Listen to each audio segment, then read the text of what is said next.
جتنے بھی جلسے ہوں گے اس میں عورتوں کو بھی نچوائے گا، مردوں کو بھی نچوائے گا، اس کی حکومت میں شراب کو حلال قرار دے دیا جائے گا، اس کی حکومت میں عاشقان رسول کو پھانسی چڑھا دیا جائے گا، گستاخان رسول کو باعزت ملک سے باہر بھیج دیا جائے گا، اس کی حکومت کے اندر سود کو بھی حلال قرار دے دیا جائے گا، اس کی حکومت کے اندر ظالم لوگوں کو عزت دی جائے گی، علماء کو جیلوں کے اندر بند کیا جائے گا، دینداروں کو وقت کے اندر لوگوں کی نظروں میں دہشت گرد قرار دے دیا جائے گا۔ یعملوا فی عباد اللہ بالاسم والعدوان، وہ لوگوں کو گناہ اور زیادتی کی طرف مائل کرتا ہوگا۔ پھر کیا کرتا ہوگا؟ نبی علیہ الصلوۃ والسلام کے شہزادے حضرت امام حسین نے فرمایا فَلَمْ يُغَيِّرْ عَلَيْهِ بِفِعْلٍ وَلَا بِقَوْلٍ، جب اس حکمران کی حکومت میں اتنے ظلم ہو جائیں، وہ معاشرے میں بے حیائی پیدا کر دے، فحاشی پیدا کر دے، مہنگائی پیدا کر دے، لوگوں کو خودکشی پہ مجبور کر دے، زنا عام ہو جائے، مائیں بہنیں 200 روپے کے پیچھے عزت نیلام کرتی پھرے، معاشرے کے اندر عورتوں کو نچاتا پھرے، معاشرے میں بے حیائی کرتا پھرے، علماء حقہ دین کو جو ارشاد کرنے والے ہیں، دین کا جو پیغام پہنچانے والے ہیں، ان لوگوں کو جیلوں میں بند کرے گا، ان کو دہشت گرد قرار دے گا اور گستاخان رسول کو ملک سے باہر بھیجے گا۔ اور پھر وہ کیا کرے گا؟ اس وقت ہر چیز کے اندر وہ بے حیائی، فحاشی، مہنگائی کر دے گا، اور اس وقت کیا ہوگا؟ فَلَمْ يُغَيِّرْ عَلَيْهِ بِفِعْلٍ وَلَا بِقَوْلٍ، اس کے ایسے قول پر، اس کے ایسے فعل پر جو لوگ پھر بھی اس کے ساتھ کھڑے ہوں گے،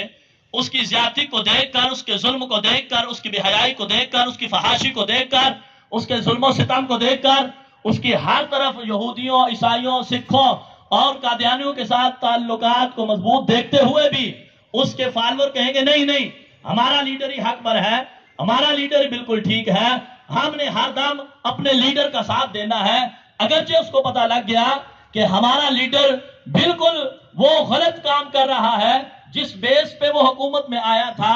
ریاست مدینہ کے بیس کے اوپر وہ لوگوں کو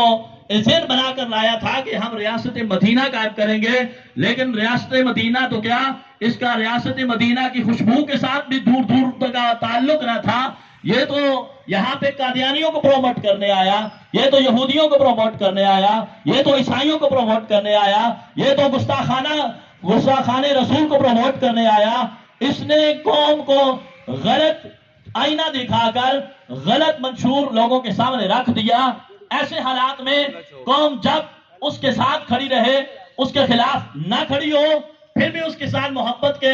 الاپ الاپتی رہے، میرے امام حسین کے آپ نے مقام بیضا پر فرمایا اس وقت کیا ہوگا جب لوگ اس حکمران کے اتنے ظلم و ستم دیکھنے کے باوجود بھی اس کے ساتھ کھڑے ہیں۔ وَكَانَ حَقًّا عَلَى اللَّهِ أَن يُدْخِلَهُ مُدْخَلَهُ، امام حسین نے فرمایا جہاں اس وقت اللہ تعالیٰ اس حکمران کو دوزخ میں ڈالے گا، اس وقت کے وہ لوگ جو اس کے فالورز تھے، جو اس کے ساتھ ظلم میں کھڑے رہے، اللہ تعالیٰ ان کو بھی اس کے ساتھ دوزخ میں ڈال دے گا۔ آج تحریک لبیک کا یہ منشور ہے کہ ہم انشاءاللہ نبی علیہ السلام کا وہ دین تخت پہ لے کے آئیں گے جو قرآن اور سنت کے مطابق ہے۔ حضور قبلہ امیر المجاہدین نے ہمیں بڑا پاکیزہ مشن دیا کہ ہم انشاءاللہ قرآن اور سنت کے مطابق نبی کا دین تخت پہ لائیں گے، اور انشاءاللہ آپ دیکھ رہے ہیں جو وقت گزرتا جا رہا ہے اللہ تحریک لبیک کے عاشقان میں اضافہ فرماتا جا رہا ہے، اور انشاءاللہ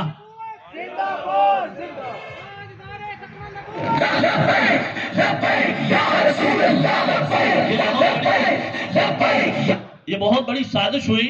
ہماری نسل کو انہوں نے تحریک لبیک کا غلط چہرہ دکھایا اور لوگوں کو تحریک سے متنفر کیا۔ ان کی وجہ یہی تھی کہ اقبال نے کہا تھا اقبال یہاں نام نہ لے علم خودی کا، وہاں پہ اقبال نے بولا کہ یہ لوگ جو دین سے دور کیے جا رہے ہیں، اقبال نے لوگوں کے لیے کہا اقبال یہاں نام نہ لے علم خودی کا، موضوع نہیں مکتب کے لیے ایسے مقالات، بہتر ہیں ان بیچارے ممولوں سے پوشیدہ رہے بعض کے احوال و مقامات، محکوم کے حق میں یہی بہتر ہے صورت۔ آپ نے کیا کہا؟ موسیقی و صورت و گری و علم نباتات۔ اقبال کہتے ہیں کہ ہم نے دیکھا کہ نئی نسل کو نبی علیہ السلام کے دین سے بالکل دور کیا جا رہا ہے، اور جب کوئی بندہ نظام مصطفیٰ کی بات کرتا ہے تو کہتے ہیں مولویوں نے کی کام ہے، مولویوں نے کی کام ہے، مولوی نے کام سے مسجد بیٹھ کے تسبیح پھیرنا، ناداں گر گئے سجدے میں جب وقت قیام آیا۔ مولویوں کا کیا کام ہے بھائی؟ مولوی کائنات کے سب سے بڑے مولوی جو ہے میرے مصطفیٰ کریم صلی اللہ علیہ وسلم، اور آپ کے بعد سب سے بڑے مولوی حضرت سیدنا ابو بکر صدیق ہے، جنہوں نے حکومت، بھائی مولوی تو حکومت کرتے آئے ہیں، یہ تو ایک انگریز کی سازش تھی، انہوں نے کہا نہیں دینی طبقے کا کام ہی کو نہیں، بھائی دین جب تک سیاست میں نہیں ہوگا تب تک جو ہے وہ سیاست جو ہے پاکیزہ نہیں ہو سکتی۔ اقبال نے کہا جدا ہو دین سیاست رہ جاتی ہے چنگیزی۔ تو آج انشاءاللہ تحریک لبیک یا رسول اللہ بلدیاتی الیکشن کے اندر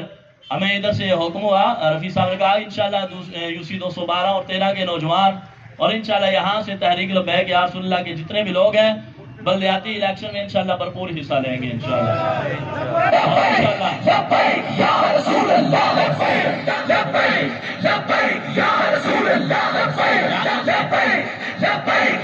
اور یاد رکھیں انشاءاللہ وہ وقت دور نہیں، حضور کا دین بڑا جلد تخت پہ آئے گا انشاءاللہ، اور تحریک لبیک انشاءاللہ اللہ کے فضل سے لے کے آئے گی، اور حضور کے برابر مجاہدین کے شہادے لے کے آئیں گے انشاءاللہ، اور انشاءاللہ الحمدللہ یہ جو آج کل پروپیگنڈے کیے جا رہے ہیں سیالکوٹ میں، وہ بندے کو مار گئے اور اس کے اوپر لبیک کے نعرے لگائے جا رہے ہیں اور عجیب ایسی باتیں کی جا رہی ہیں۔ میں ابھی آج کہیں جو ٹون کی طرف صبح جا رہا تھا، وہاں پہ کوئی کام تھا، پیٹرول ڈلوانے گیا ہوں، وہ بندہ ایک دنیا دار بھی جو کہتا ہے ہون کوئی بولتا نہیں، مولوی سارے چپ کیتے ہیں، اتنے لبیک کے نعرے لا رہے سی، یہ تو وہ میں نے کہا بدبخت تو نہیں سمجھی کوئی نہیں، جب یوحنا آباد میں 2 حافظ قرآن کو عیسائیوں نے شہید کر دیا، اس وقت تم کہاں تھے؟ اس وقت تو لوگ بولے ہی نہیں، جب 2 حافظ قرآن کو یوحنا آباد میں عیسائیوں نے اتنا دردناک طریقے سے شہید کر دیا، اس وقت آپ کہاں تھے؟ اور یہ لوگ ڈائریکٹ جو ہے وہ دین داروں کے اوپر ایک دم ہٹ کرتے ہیں، ان کو پتہ ہی نہیں ہے کتنی بے ادبی کر رہے ہیں، اور ان کو یہی نہیں پتا حضور قبلہ امیر المجاہدین کا امت مسلمہ میں کتنا بڑا احسان ہے۔ ہمارے ایک کراچی کے دوست ہیں، انہوں نے بتایا کہ عرب کے ایک شیخ تھے، روضہ رسول کے سامنے بیٹھتے تھے،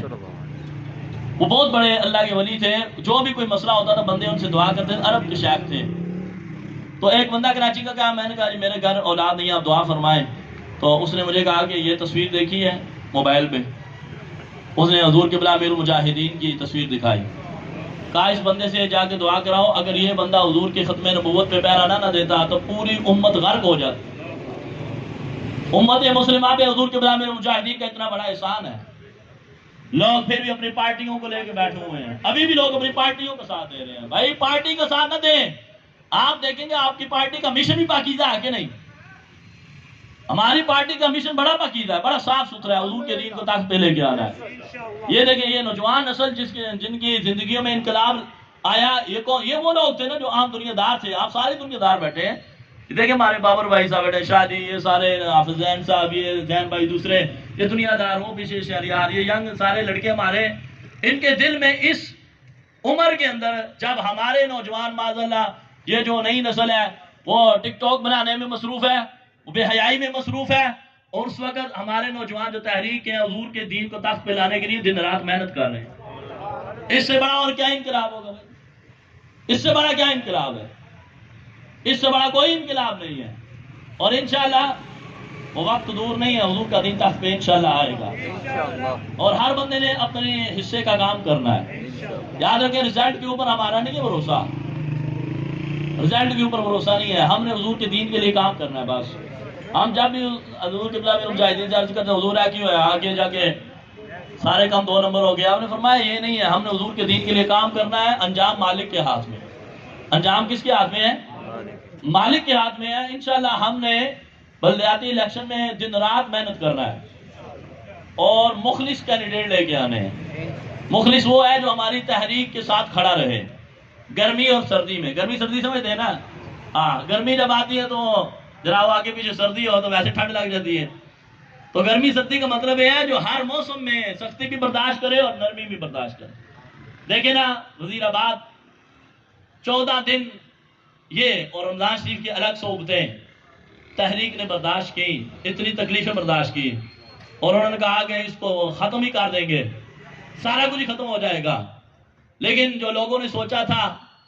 وَمَكَرُوا وَمَكَرَ اللَّهُ وَاللَّهُ خَيْرُ الْمَاكِرِينَ، لوگوں نے اللہ تبارک و تعالیٰ فرماتا انہوں نے مکر کیا اور اللہ نے خفیہ تدبیر فرمائی۔ لوگ تحریک کے بارے میں غلط سوچتے تھے، اللہ نے خفیہ تدبیر فرمائی اور اللہ تبارک و تعالیٰ نے تحریک لبیک یا رسول اللہ کو پہلے سے زیادہ پوری دنیا پہ عزت عطا فرما دی۔ آخری بات کرتا ہوں، سلطان محمود غزنوی کی ساری زندگی کی خواہش رہی، حضرت سلطان محمود غزنوی کی خواہش تھی کہ میں حضرت خضر علیہ السلام کی زیارت کروں۔ ایک پاس بندہ بیٹھا، انہوں نے کہا حضرت میں حضرت خضر علیہ السلام کی آپ کو زیارت کروا دوں گا، لیکن کی شرط ہے۔ سلطان محمود غزنوی نے کہا کیا شرط ہے؟ کہا 6 مہینے آپ کو مجھے راشن دینا پڑے گا، میرے گھر کا 6 مہینے آپ خرچہ چلائیں گے، پھر میں آپ کو حضرت خضر کی زیارت کروا دوں گا۔ 6 مہینے محمود غزنوی اس نوجوان کو گورنمنٹ سے خرچہ دیتا رہا، راشن دیتا رہا۔ 6 مہینے کے بعد پوچھا سلطان محمود غزنوی نے، کہاں پہنچے تمہارے وظیفے؟ وہ نوجوان کہنے لگا حضرت وظیفے کچھ الٹ پلٹ ہو گئے، 6 مہینے اور مجھے لگانے پڑیں گے، آپ مجھے 6 مہینے کا اور راشن دیں۔ سال کا راشن ہو گیا۔ سال کے بعد محمود غزنوی نے پوچھا بھائی بتاؤ آپ خضر علیہ السلام سے ملاقات کا کوئی سبب بنا؟ کہا بھائی بات سیدھی ہے محمود غزنوی، تو ہمارا بادشاہ ہے، میں غریب بندہ تھا، میں ووٹ جو ہے نا تبدیلی والے لوگوں کو دے بیٹھا، میں ووٹ کس کو دے بیٹھا تھا؟ جو تبدیلی لے کے آئیں گے۔ میرے گھر کے بڑے حالات خراب ہو گئے، میں نے آپ سے جھوٹ بولا تھا، کہ راشن میرا 1 سال کا بن گیا، میں نے تو تم سے جھوٹ بولا۔ سلطان محمود غزنوی کے دربار میں 3 وزیر بیٹھے تھے، ساتھ ایک اللہ والے بیٹھے تھے جیسے ہمارے رفیع بھائی سنت رسول ماشاءاللہ سجائی، ایسے درویش بندہ پاس بھی بیٹھا ہوا تھا۔ تو سلطان نے پوچھا ہاں بھائی جو بادشاہ کے ساتھ غداری کرے اس کو کیا انجام ہے؟ پہلے نے کہا کہ بادشاہ سلامت، اس کی گردن اتار دو، اس کو پتہ لگے جو لوگ بادشاہ سے غداری کرتے ہیں اس کی سزا کیا ہے۔ محمود غزنوی نے دوسرے سے پوچھا ہاں بھائی آپ کیا مشورہ دیتے ہو وزیر؟ انہوں نے کہا بادشاہ سلامت گردن نہ اتارو، گردن اتر گئی اس کو کیا پتہ لگے گا، 1 سیکنڈ میں گردن اترے گی، اس کے اوپر کتے چھوڑ دو، جب کتے اس کو کاٹتے رہیں گے نا پھر اس کو پتہ لگے گا بادشاہ سے غداری کرنے کا انجام کیا ہوتا ہے۔ تیسرا وزیر بیٹھا تھا محمود ایاز، ایک ہی صف میں کھڑے ہو گئے محمود اور ایاز، نہ کوئی بندہ رہا نہ کوئی بندہ نواز۔ ایاز سے پوچھا محمود غزنوی نے ایاز بتاؤ تمہارا کیا خیال ہے، ایسے بندے کے بارے میں جو بادشاہ سے غداری کرے اس کی کیا سزا ہے؟ محمود غزنوی کو ایاز کہنے لگا بادشاہ سلامت اس نے جھوٹ بولا ہے، معاف کر دو، اس کے جھوٹ بولنے سے تمہارا کچھ نہیں گیا اور تمہارا سال بھر راشن دینے سے تمہاری حکومت میں کوئی فرق نہیں پڑا، بادشاہ معاف کر دو۔ اچھا جب پہلے بندے نے کہا نا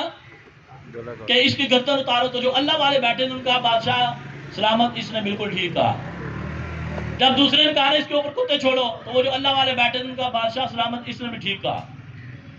محمود نے جب کہا نا یاس نے اس کو معاف کر دو تو وہ اللہ والے جو بزرگ تھے انہوں نے کہا بادشاہ سلامت اس نے بھی ٹھیک کہا۔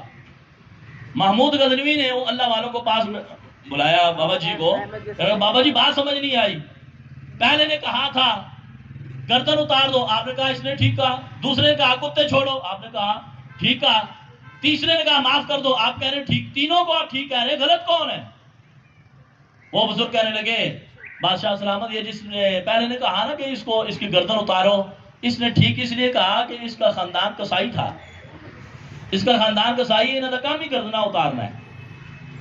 بات رت وجہ سے سنیے گا جہاں میں آپ کو لے کے جا رہا ہوں۔ یہ جو دوسرے نے کہا نا کہ کتے چھوڑ دو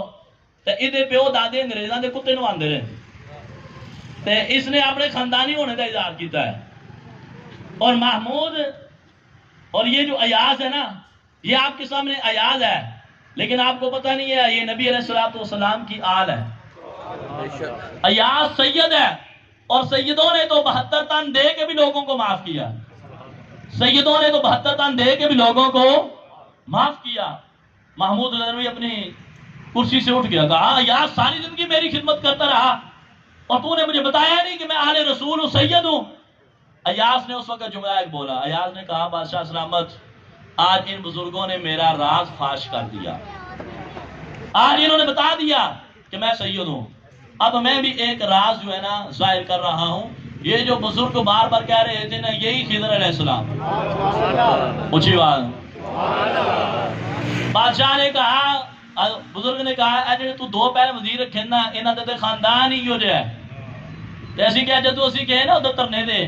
تے 2 وزیر ایسے جڑے کہندے سی انہاں نو وڈ دیو کٹ دیو، اصل کیا انہوں نے اپنے خاندانی خون کا اظہار کیا۔ اور ایاز کو ماننے والے وہ ہیں، ہمارے شیخ فرمایا کرتے تھے ہماری مائیں بھی جب ہمیں دودھ دیتی تھی تو لبیک کا نعرہ لگایا کرتی تھی۔ لبیک والے اپنے خونی ہونے کا اظہار کر رہے ہیں.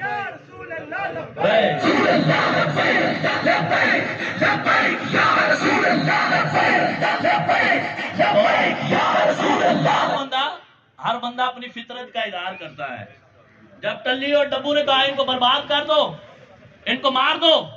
تو اس وقت ایک وزیر ایسا بھی آیا، اس نے کہا نہیں نہیں، یہ تو اپنے خاندانی ہونے کا اظہار کر رہے ہیں، ان کا خون ہی گندا ہے، ہم تو لبیک کو ماننے والے،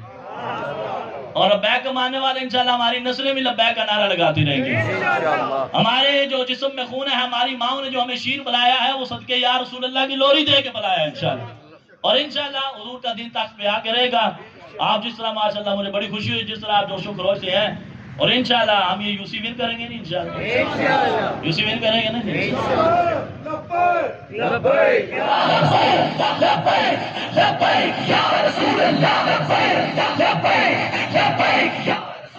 تو بس یہی مشن ہے. انہیں جانا انہیں مانا، نہ رکھا غیر سے کام، للہ الحمد میں دنیا سے رہے گا یوں ہی ان کا بڑے خاک ہو جائیں. بس میں نے وہاں پہنچنا ہے، وہ اس لیے اللہ تبارک و تعالیٰ وہ مختصر حاضری قبول فرمائے. اچھا ساتھی آ رہے ہیں، آپ محفل کو چلائیں، مجھے اجازت دے دیں، ٹھیک ہے نا؟ ادھر پوائنٹ نہیں